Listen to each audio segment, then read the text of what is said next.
तर पुण्यातून महत्त्वाची बातमी, पुण्यातल्या एकता नगरमधील सोसायट्यांमध्ये आता पाणी शिरलंय। एकता नगरमधला वीज पुरवठा हा सुद्धा यापूर्वीच खंडित करण्यात आलाय।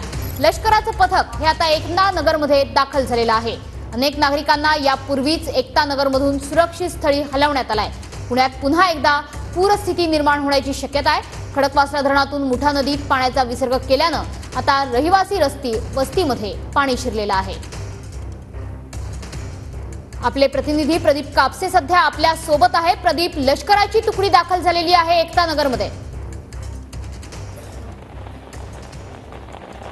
मनोज अगदी बरोबर आहे। खरं तर एकता नगरमध्ये पाण्याचा साठा जो आहे, मुळामुठा नदीपात्रामध्ये विसर्ग वाढवण्यात आल्यानंतर पाणी जे आहे ते हळूहळू आता वाढत चाललेलं आहे। आपण पाहतोय की अग्निशमन दलाची बोट, त्याचबरोबर आर्मीच्या जवानांची एक बोट जी आहे ती या ठिकाणी दाखल झालेली आहेत आणि बोटीकडून या संपूर्ण परिसरामध्ये गस्त जी आहे ती घालण्यात येते। ज्यांना मदत हवी आहे त्या लोकांना बोटीच्या द्वारे बाहेर काढलं जाते। कारण आपण पाहतोय की समोरच्या 3 सोसायट्या ज्या आहेत त्या पूर्णतः पाण्याखाली गेलेल्या आहेत। मात्र सगळ्यात महत्त्वाची बाब म्हणजे प्रशासनाकडून पहिल्या मजल्यावरच्या लोकांना जवळपास 100 ते 150 लोकांना स्थलांतरित करण्यात आल्याची माहिती प्रशासनाकडून देण्यात आलेली आहे। मात्र दुसऱ्या बाजूला आपण पाहतोय की रस्त्यावरती बोटी चालतात, म्हणजे रस्त्यावरचं पाणी जे आहे ते आता मोठ्या प्रमाणावरती वाढायला सुरुवात झालेली आहे। आपण पाहतोय की हे आर्मीचे जवान या ठिकाणी बोट घेऊन दाखल झालेले आहेत। दुसऱ्या बाजूला प्रशासनाकडून आवाहन करण्यात येतंय की ज्यांना सुरक्षित ठिकाणी पोहोचायचं आहे अशा लोकांनी थेट बोटीच्या माध्यमातून पलीकडच्या बाजूला जावं, अशा पद्धतीचं आवाहन जे आहे ते करण्यात येतं। दुसऱ्या बाजूला सकाळपासून आपण पाहतो की अग्निशमन दलाच्या जवानांकडून आवाहन करण्यात येत होतं की पाण्याचा विसर्ग हा मोठ्या प्रमाणावरती वाढवला जाणार आहे। त्यामुळे आपण पाहतोय की या सगळ्या नागरिकांना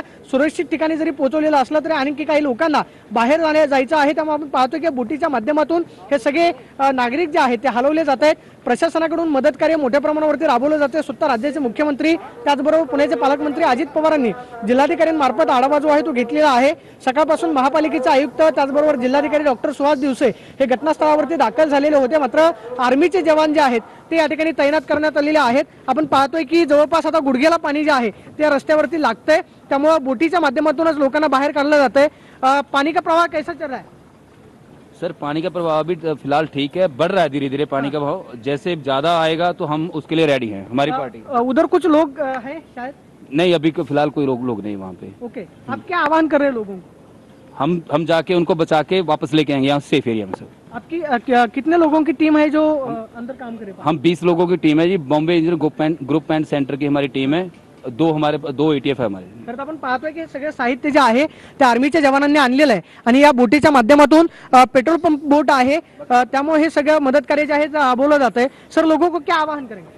सर, हम लोगों को जैसे ही अंदर कोई होगा तो उनको तुरंत सेफ जगह पे ले जाएंगे और उनकी मदद करेंगे। ओके, अंदर कोई लोग अड़के हैं कुछ? नहीं, अभी फिलहाल नहीं है। अभी धीरे धीरे पानी बढ़ रहा है, तो अभी हम रेकी भी करके आए, लेकिन वहाँ पर कोई ऐसा लग नहीं रहा।